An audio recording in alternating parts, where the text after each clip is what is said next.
D'après moi, c'est de loin le plus gros problème de la Polestar 2 et ça risque même d'être un deal breaker pour plusieurs qui veulent s'acheter le véhicule.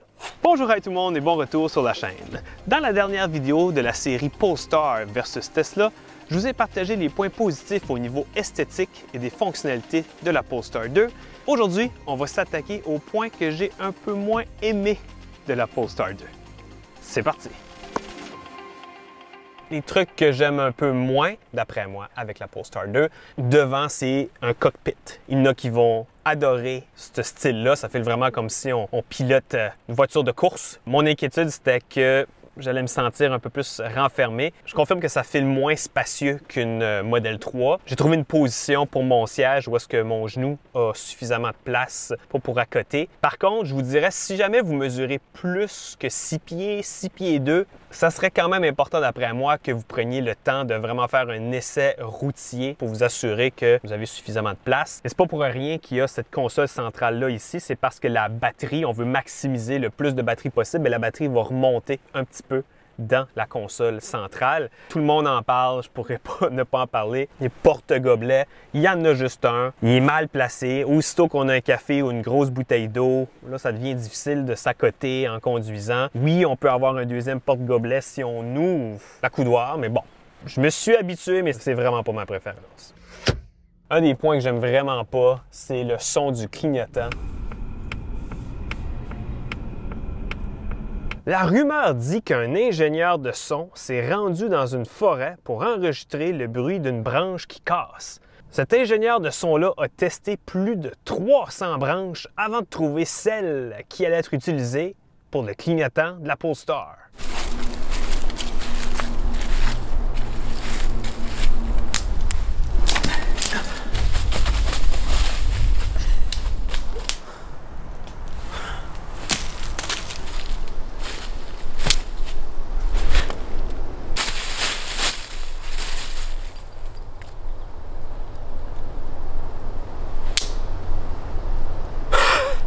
Aussitôt que je me suis assis dans l'auto et j'ai mis le clignotant la première fois, je me suis dit, c'est quoi ce son-là? Un, il est vraiment fort, puis deux, on peut pas le contrôler, on peut pas le descendre. Chaque personne qui s'est assise dans ma Polestar m'a demandé, c'est quoi ce son-là? Ouais, c'est à ce point-là.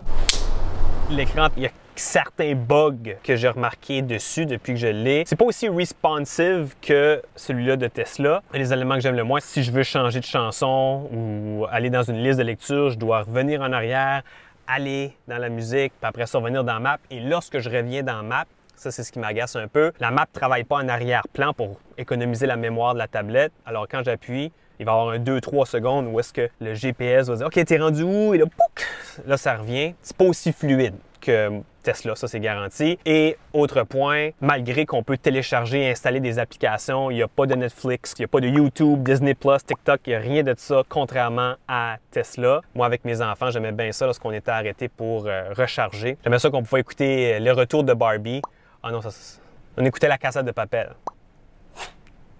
Au niveau de la visibilité à l'arrière est assez médiocre, mais contrairement à la Model 3, on dirait que la voiture est en angle comme ça, puis la visibilité à l'arrière est pas si bonne que ça non plus, vu que la voiture est en angle. La Polestar, les deux appuis-têtes à l'arrière bloquent quand même solidement, puis malheureusement, on n'est pas capable d'activer la caméra arrière pendant qu'on conduit, contrairement à Tesla. C'est pas optimal. La visibilité arrière n'est pas optimale.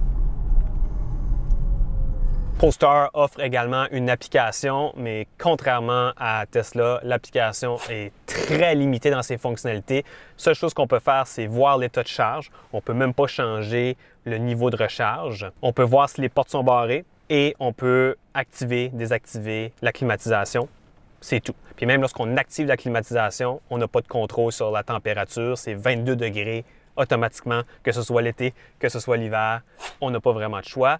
Cela dit, quand j'ai reçu ma Model 3 en 2018, l'application Tesla aussi était assez de base et c'est au fur et à mesure qu'il y a eu des mises à jour que ça s'est amélioré. Alors, je ne perds pas confiance quand même. Je donne la chance aux coureurs.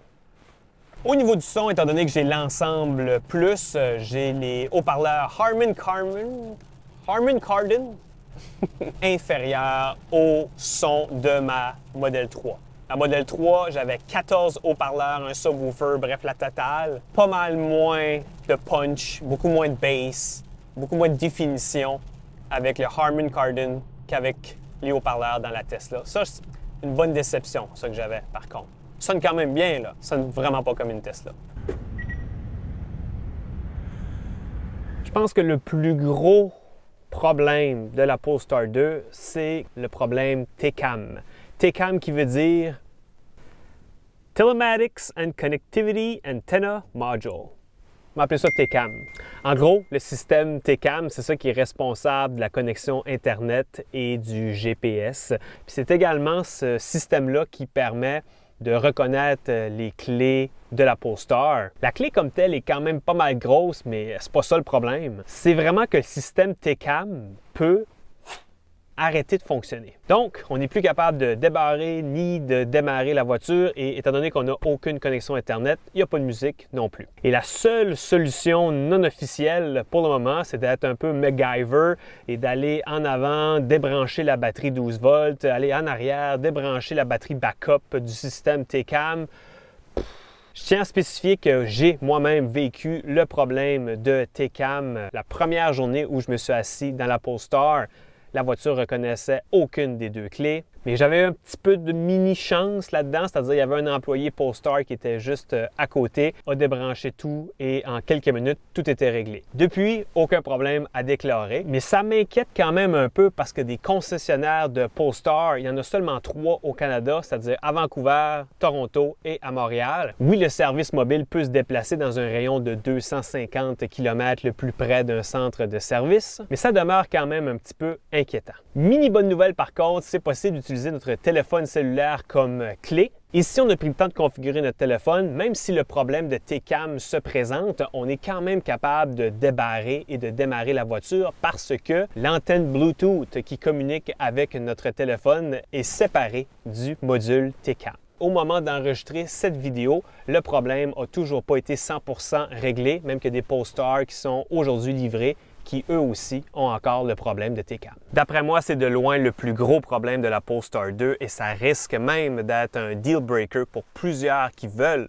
s'acheter le véhicule. Je tiens cependant à ajouter que moi, de mon côté, lorsque j'ai pris possession de ma Model 3 en 2018, j'ai eu de multiples problèmes de connexion où ma Tesla a tout simplement perdu le LTE.